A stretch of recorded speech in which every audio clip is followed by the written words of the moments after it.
साथियों, आज मेरी बात कुछ फौजियों से हो रही थी और चर्चा का विषय था पेंशन। पेंशन की जहाँ तक बात है, वाजपेयी सरकार के पहले पैरामिलिट्री फोर्सेस के जवानों और अफसरों को भी पेंशन मिला करता था। इन लोगों ने नई पेंशन स्कीम लाई और पहले वाले को खत्म कर दिया, यानी अब 20 साल 25 साल या सेवानिवृत्त होने के बाद जो आपको मिलता था उसकी व्यवस्था खत्म कर दी गई। कारण साफ है, यहाँ का पूंजीपति वर्ग नहीं चाहता है कि पेंशन में अनावश्यक, उनके नज़रों में अनावश्यक है, हजारों करोड़ रुपया बर्बाद कर दिया जाए। उनके नज़र में यह हम लोग बोझ है, चाहे वो फौजी हो फौजी ना हो। उसके बाद से कई तरह के बैंक में और दूसरे जगहों में भी खत्म करने की कोशिश की गई, सफलताएं भी मिली। ग्रामीण बैंक में नहीं मिलता था, ये लोग गए कोर्ट में, हाई कोर्ट या सुप्रीम कोर्ट से जीते मिला, लेकिन फिर खत्म कर दिया जाएगा। कोई भी कॉरपोरेट वर्ल्ड, सरकार चलाने के लिए जो खर्च होता है, सेना रखने में, पुलिस रखने में, या उनकी मजबूरी है कि रखना पड़ता है, जुडिशरी होता है, कई तरह के सीक्रेट सर्विसेज होते हैं, प्रशासन होता है, चार्टर्ड अकाउंटेंट होते हैं, उनको रखना पड़ता है।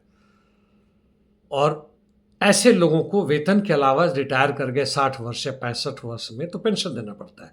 फ्रांस में यह सेवानिवृत्ति की उम्र करीब 1.5 या 2 साल बढ़ाई गई, जिस पर वहाँ बड़ा ज़बरदस्त विरोध हुआ, क्योंकि सरकार की चाहत थी कि जो पेंशन अभी दिया जा रहा है उसको 2 वर्ष बाद दिया जाए, और उन लोगों को जो सेवानिवृत्त होकर आराम की ज़िंदगी बिताना चाहते थे, कहा गया था कि 2 साल और खटो तब तुम्हें पेंशन मिलेगा, नहीं तो नहीं मिलेगा। हालांकि आंदोलनकारी सफल नहीं हुए, मैक्रों की सरकार जीत गई। अभी हाल फिलहाल में फौज में नई स्कीम आई है, आपको पता ही है, और तथाकथित रूप से नई स्कीम यानी 4 वर्ष वो काम करेंगे, उसके बाद उन्हें यहाँ से छोड़ दिया जाएगा, हटा दिया जाएगा, अग्निवीर ही बन के रहेंगे। उन्हें सैनिक या सोल्जर नहीं कहा जाएगा, अग्निपथ स्कीम का नाम है। और जो उसमें से 25% चुने गए वह फिर फौजी कहलाएंगे, और 15 साल और काम करने के बाद वह उन्हें शायद पेंशन मिले और बाकी सुविधाएं मिलेंगी, लेकिन बाकी सबको नहीं मिलेगा। यानी फौज में भी यह किया जा रहा है, शुरुआत हो चुकी है। 1 पेंशन 1 रैंक की बातें मैं कई बार कर चुका हूँ, हमारे अखबार पत्रिका में भी आता है, फेसबुक व्हाट्सएप जहाँ तहाँ लिखा गया है, बहुत सारे लोग लिखते हैं। इसकी मांग उसी वक्त से चला रहा है, 1973-75 में जब इसे खत्म किया गया था। 1971 के लड़ाई के बाद, यानी बांग्लादेश जब स्वतंत्र हुआ, तो इंदिरा गांधी सरकार ने हमारी 1 पेंशन 1 रैंक खत्म कर दिया। हमें नौकरी का जो समय का अंतिम पे होता था उसका 70% मिलता था, उसे भी घटा के 50% लाया गया, और बाकी लोगों को जो मिलता था उनका 30-40% था, बढ़ा के 50 किया गया।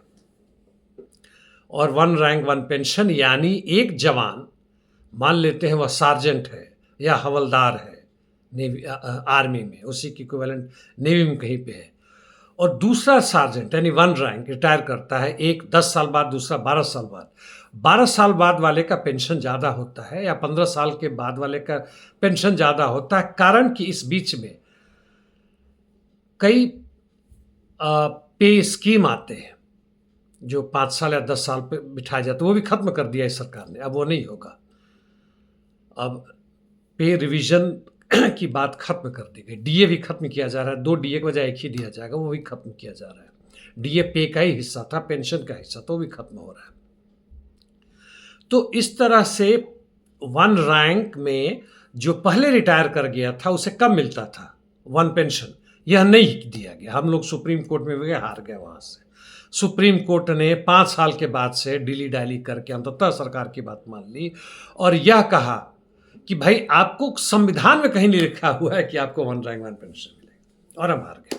लड़ाई जारी है, आप हमारा वीडियो फोटो देखते होंगे, कुछ लोग जाते हैं अभी भी जंतर मंतर पर और दूसरे जगहों पे, लेकिन वह आंदोलन हमारा तकरीबन ध्वस्त हो गया। ध्वस्त करने में आरएसएस का बड़ा हाथ था, उसने जाति के आधार पर बांटा, धर्म के आधार पर बांटा, ना हुआ तो अफसर बनाम जवान कर दिया, उसके आधार पर बांटा, और कुछ लोग ही जाते हैं।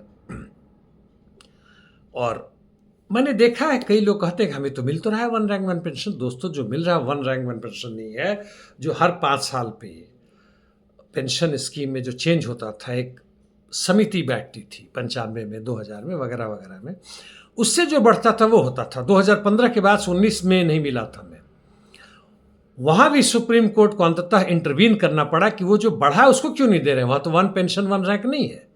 तब भी जाके उसको 2 किस्तों में दिया, तभी जाके समय पर नहीं, काफी बाद में दिया बिना इंटरेस्ट के। यह सरकार है, कहती के पैसे नहीं है। खैर, जो भी है, हमारा कॉरपोरेट वर्ल्ड, हमारा पूंजीपति वर्ग नहीं चाहता है कि हमारा पे इतना ज़्यादा रहे। इसीलिए जितने भी सरकारी नौकरी खत्म किए जा रहे हैं वो ठेके के मजदूर हैं, जहाँ भी हो, प्राइवेट कंपनी में हो या जैसे भी हो, जहाँ पेंशन नहीं है।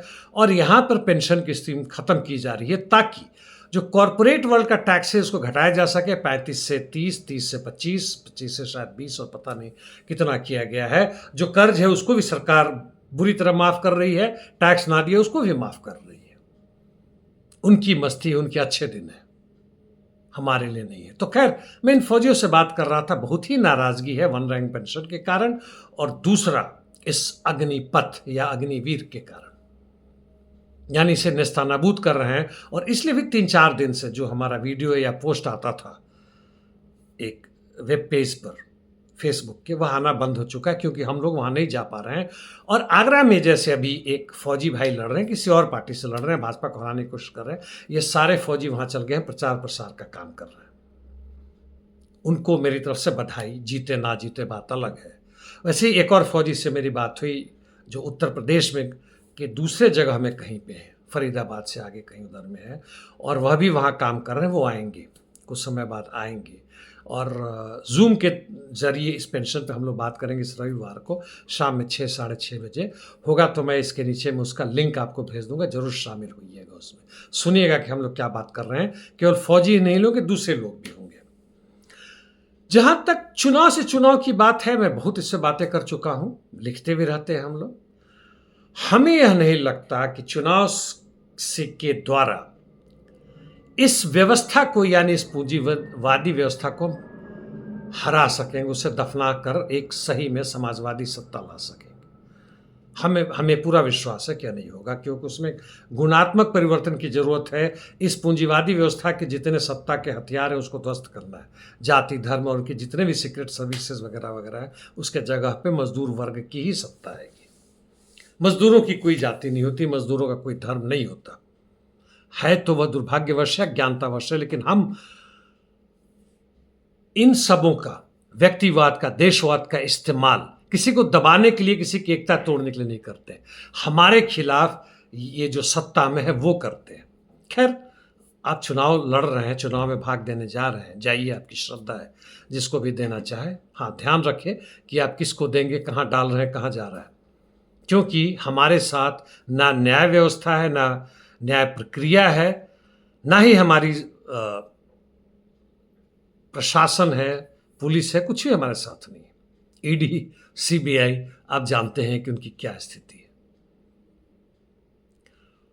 मैं सबको एक क्रांतिकारी शुभकामनाएं देता हूं कि उस परिवर्तन में आप शामिल हो, जहां हम घुट घुट कर मरने की जिंदगी से अच्छा है कि एक बार मरे, लेकिन आगे आने वाली पीढ़ी संभवतः अपने खुद के लिए भी एक ऐसी आर्थिक, सामाजिक, राजनीतिक, सांस्कृतिक व्यवस्था बनाए जहां भाईचारा आम हो, जहां एक आदमी दूसरे आदमी का शोषण ना कर सके, जहां औरतों को बराबरी का अधिकार मिले, जहां अल्पसंख्यक को तड़पाया ना जाए, मारा ना जाए। धन्यवाद दोस्तों।